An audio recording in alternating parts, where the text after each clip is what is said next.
जय जय श्री राम। हर तरफ मेरे श्री राम का ध्वज लहराया है। हम बोलो जय श्री राम, हम बोलो जय जय राम, हम बोलो जय श्री राम, हम बोलो जय जय राम, हम बोलो जय श्री राम। जय जय श्री राम। जय जय श्री राम। सियावर रामचंद्र की, सियावर रामचंद्र की जय सिया राम, जय सिया राम। आज ये जयघोष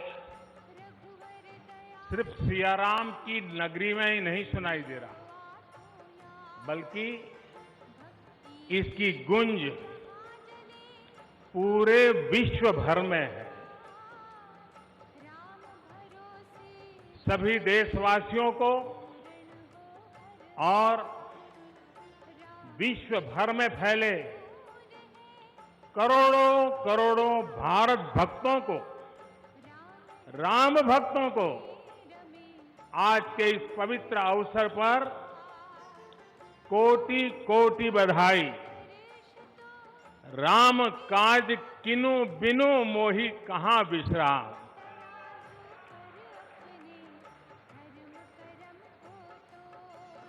भारत आज भगवान भास्कर के सानिध्य में सरयू के किनारे एक स्वर्णिम अध्याय रच रहा है। कन्याकुमारी से क्षीर भवानी तक,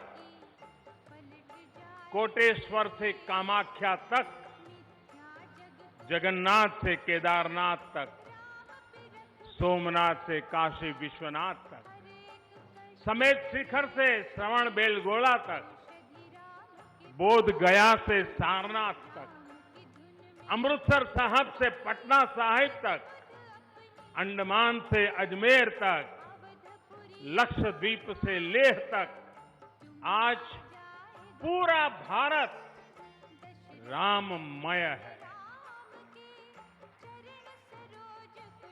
पूरा देश रोमांचित, हर मन दीपमय है।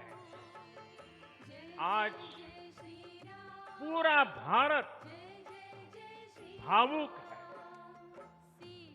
सदियों का इंतजार आज समाप्त हो रहा है। करोड़ों लोगों को आज ये विश्वास ही नहीं हो रहा होगा कि वो अपने जीते जी इस पावन दिन को देख पा रहे हैं। महानुभावों, बरसों से टाट और टेंट के नीचे रहे हमारे रामलला के लिए अब एक भव्य मंदिर का निर्माण होगा। टूटना और फिर उठ खड़ा होना सदियों से चल रहे इस व्यतिक्रम से राम जन्मभूमि आज मुक्त हुई है।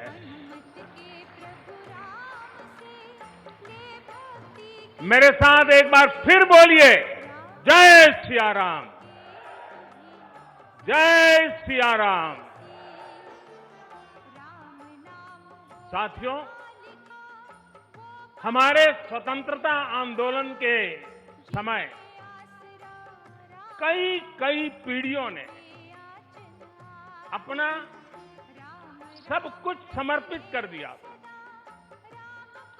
गुलामी के कालखंड में कोई ऐसा समय नहीं था जब आजादी के लिए आंदोलन न चला हो। देश का कोई भूभाग ऐसा नहीं था जहां आजादी के लिए बलिदान न दिया गया। 15 अगस्त का दिन उस अथाह तप का लाखों बलिदानों का प्रतीक है। स्वतंत्रता की उस उत्कंठ इच्छा, उस भावना का प्रतीक है। ठीक उसी तरह राम मंदिर के लिए कई कई सदियों तक, कई कई पीढ़ियों ने अखंड, अविरत एक निष्ठ प्रयास किया है। आज का ये दिन उसी तप, त्याग और संकल्प का प्रतीक है। राम मंदिर के लिए चले आंदोलन में अर्पण भी था, तर्पण भी था, संघर्ष भी था, संकल्प भी था। जिनके त्याग, बलिदान और संघर्ष से आज ये स्वप्न साकार हो रहा है, जिनकी तपस्या राम मंदिर में नींव की तरह जुड़ी हुई है, मैं उन सब लोगों को 130 करोड़ देशवासियों की तरफ से सर झुका करके नमन करता हूं, उनका वंदन करता हूं। संपूर्ण सृष्टि की शक्तियां राम जन्मभूमि के पवित्र आंदोलन से जुड़ा हर व्यक्तित्व जो जहां है, इस आयोजन को देख रहा है। वो भाव विभोर है, सभी को आशीर्वाद दे रहा है। साथियों, राम हमारे मन में गढ़े हुए हैं, हमारे भीतर घुल मिल गए हैं। कोई काम करना हो तो प्रेरणा के लिए हम भगवान राम की ओर ही देखते हैं। आप भगवान राम की अद्भुत शक्ति देखिए। इमारतें नष्ट हो गई,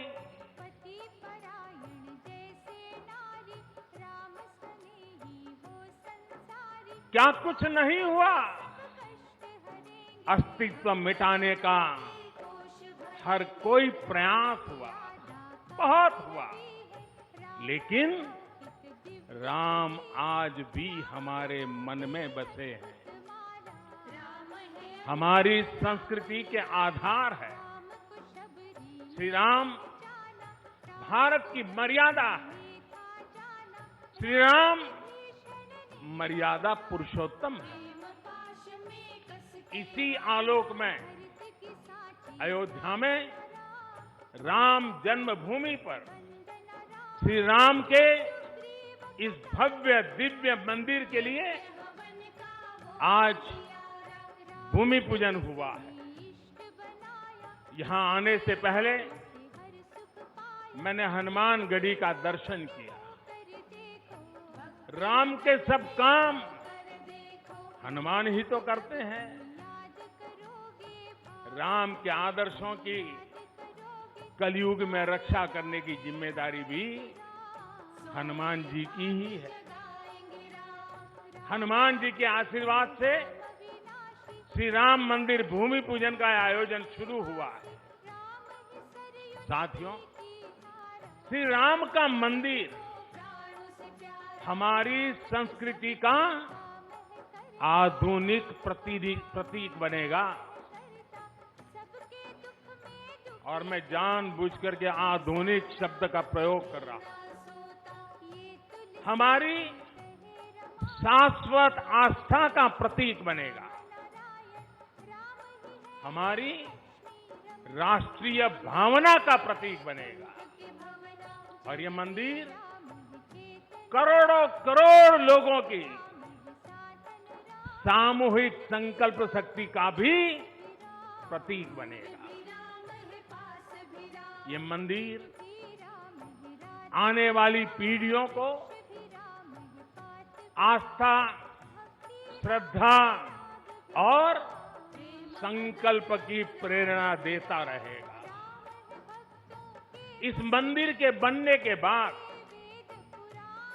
अयोध्या की सिर्फ भव्यता ही नहीं बढ़ेगी, इस क्षेत्र का पूरा अर्थतंत्र भी बदल जाएगा।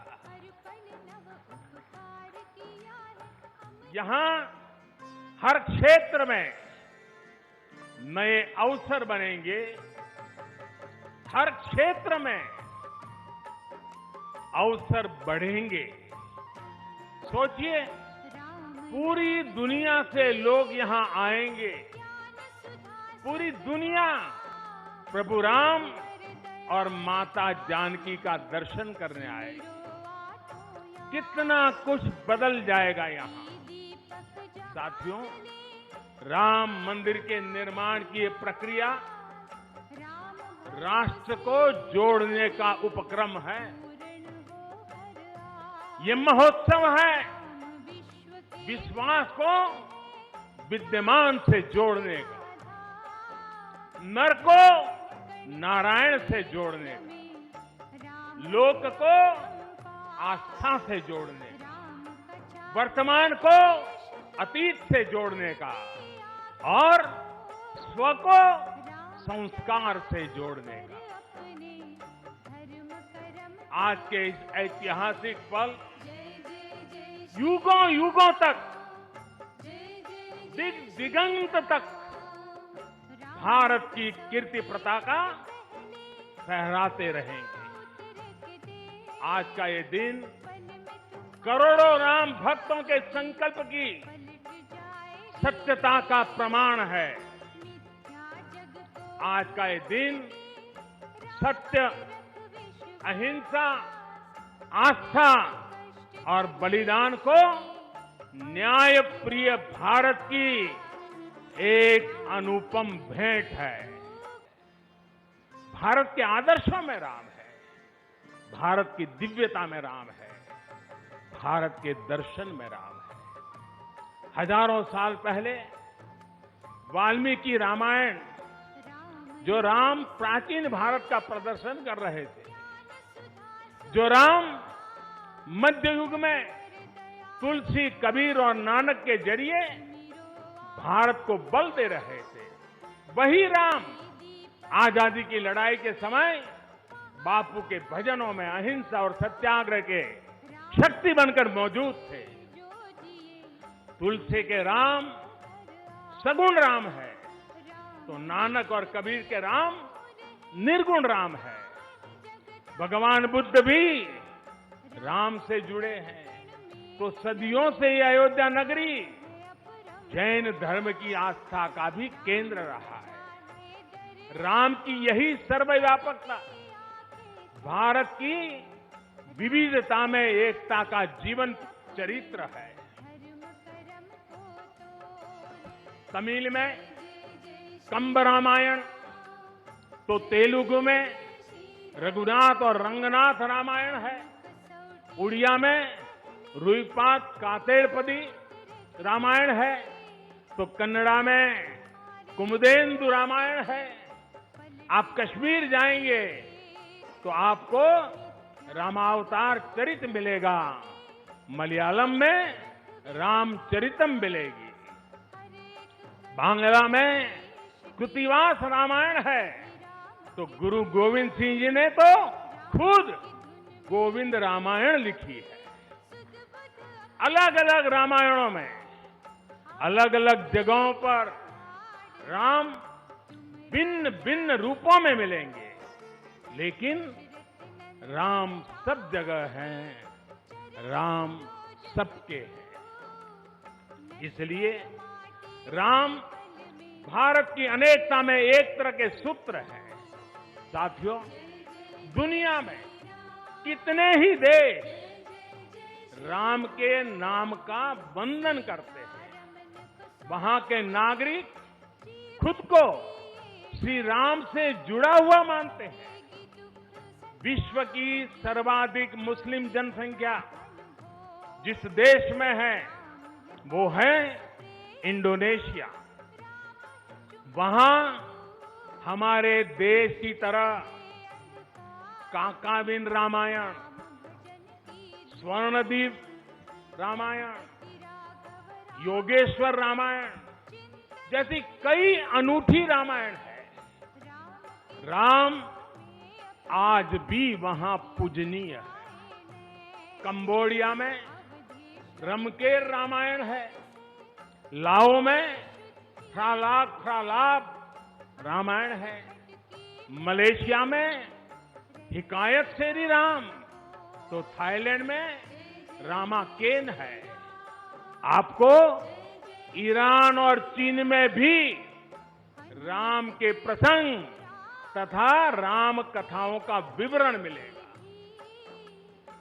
श्रीलंका में रामायण की कथा जानकी हरण के नाम सुनाई जाती है और नेपाल का तो राम से आत्मीय संबंध माता जानकी से जुड़ा है।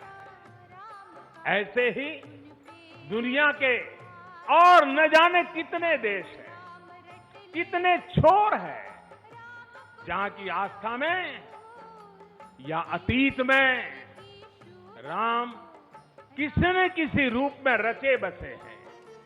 आज भी भारत के बाहर दर्जनों ऐसे देश हैं जहां वहां की भाषा में राम कथा आज भी प्रचलित है।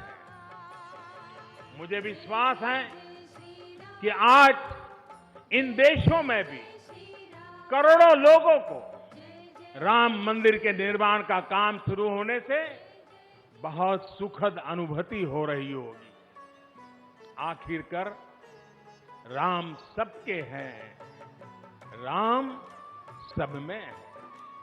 साथियों, मुझे विश्वास है कि श्री राम के नाम की तरह ही अयोध्या में बनने वाला भव्य राम मंदिर भारतीय संस्कृति की समृद्ध विरासत का द्योतक होगा।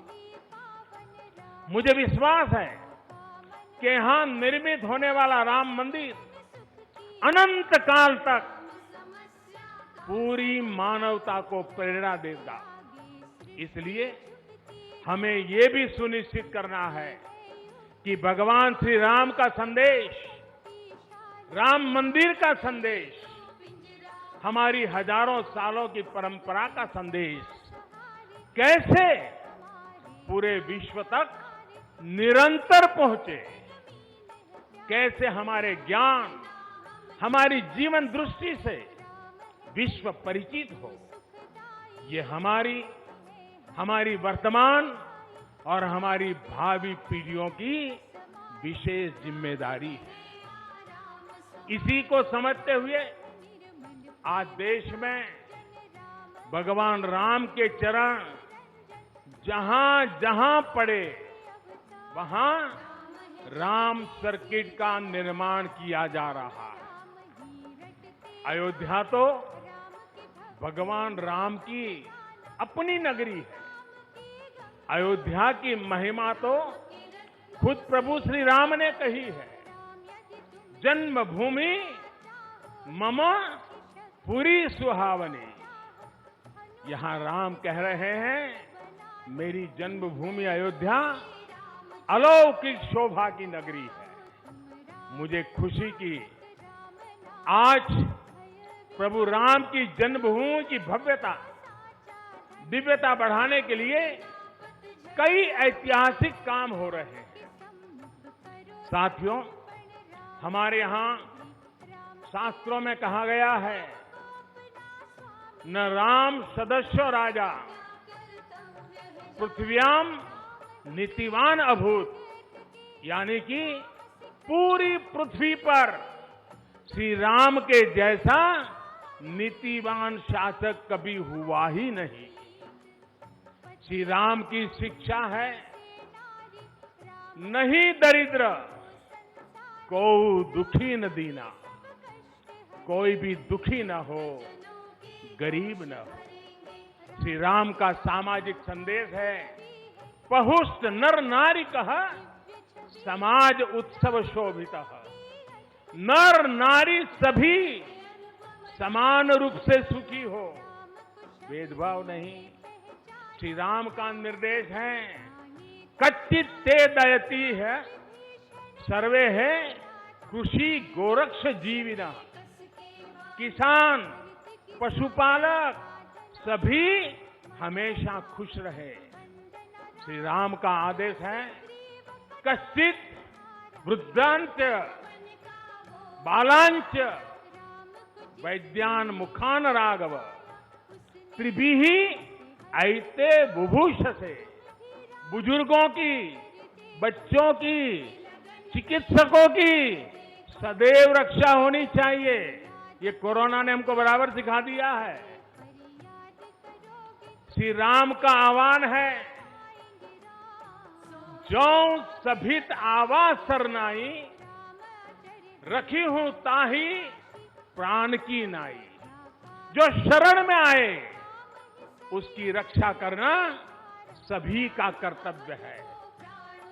श्री राम जी का ही संदेश है, श्री राम जी का भी कमिटमेंट है, जननी जन्मभूमिश्च स्वर्गादपि गरीयसी। अपनी मातृभूमि स्वर्ग से भी बढ़कर होती है।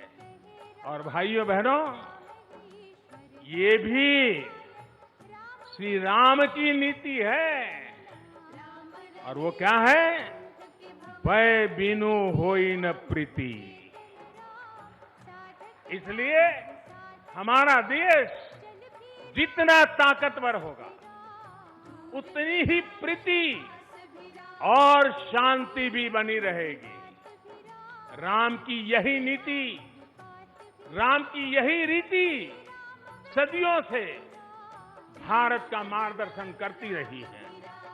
राष्ट्रपिता महात्मा गांधी ने इन्हीं सूत्रों, इन्हीं मंत्रों के आलोक में राम राज्य का सपना देखा था। राम का जीवन, उनका चरित्र ही गांधी जी के राम राज्य का रास्ता है। साथियों, स्वयं प्रभु श्री राम ने कहा है, देश काल अवसर अनुआहारी, बोले वचन विनित विचारी।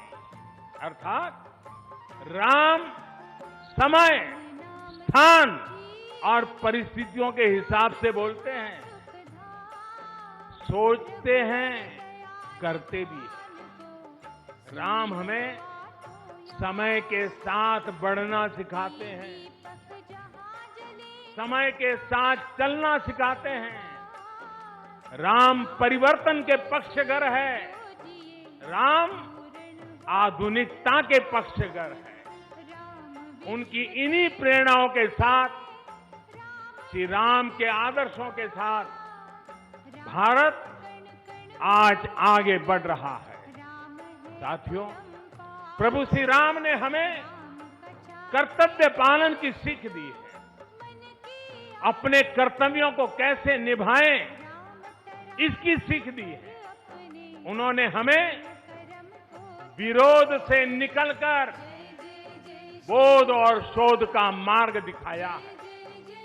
हमें आपसी प्रेम और भाईचारे के जोड़ से राम मंदिर की इन शिलाओं को जोड़ना है।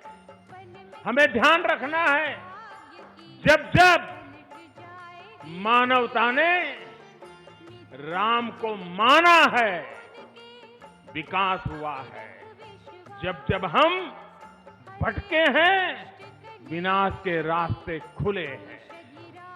हमें सभी की भावनाओं का ध्यान रखना है। हमें सबके साथ से, सबके विश्वास से सबका विकास करना है। अपने परिश्रम, अपनी संकल्प शक्ति से एक आत्मविश्वासी और आत्मनिर्भर भारत का निर्माण करना है। साथियों, तमिल रामायण में श्री राम कहते हैं, कालम तान इंड इनुम इरितु पोलाम। भाव ये कि अब देरी नहीं करनी है, अब हमें आगे बढ़ना है। आज भारत के लिए भी, हम सबके लिए भी भगवान राम का यही संदेश है। मुझे विश्वास है हम सब आगे बढ़ेंगे, देश आगे बढ़ेगा। भगवान राम का ये मंदिर युगों युगों तक मानवता को प्रेरणा देता रहेगा, मार्गदर्शन करता रहेगा। वैसे कोरोना की वजह से जिस तरह के हालात हैं, प्रभु राम का मर्यादा का मार्ग आज और अधिक आवश्यक है। वर्तमान की मर्यादा है 2 गज की दूरी, मास्क है जरूरी। मर्यादाओं का पालन करते हुए सभी देशवासियों को प्रभु राम, माता जानकी स्वस्थ रखे, सुखी रखे, यही प्रार्थना है। सभी देशवासियों पर माता सीता और श्री राम का आशीर्वाद बना रहे। इन्हीं शुभकामनाओं के साथ सभी देशवासियों को एक बार फिर कोटि कोटि बधाइयां। मेरे साथ पूरे भक्ति भाव से बोलिए, सियापति रामचंद्र की, सियापति रामचंद्र की, सियापति रामचंद्र की। है बरसों बरस के बाद ये शुभ दिन आया है बरसों बरस के बाद ये शुभ दिन आया है। जय जय श्री राम। हर तरफ मेरे श्री राम का ध्वज लहराया है। हम बोलो जय श्री राम, हम बोलो जय जय राम, हम बोलो जय श्री राम, हम बोलो जय जय राम, हम बोलो जय श्री राम। जय जय श्री राम। जय जय श्री राम।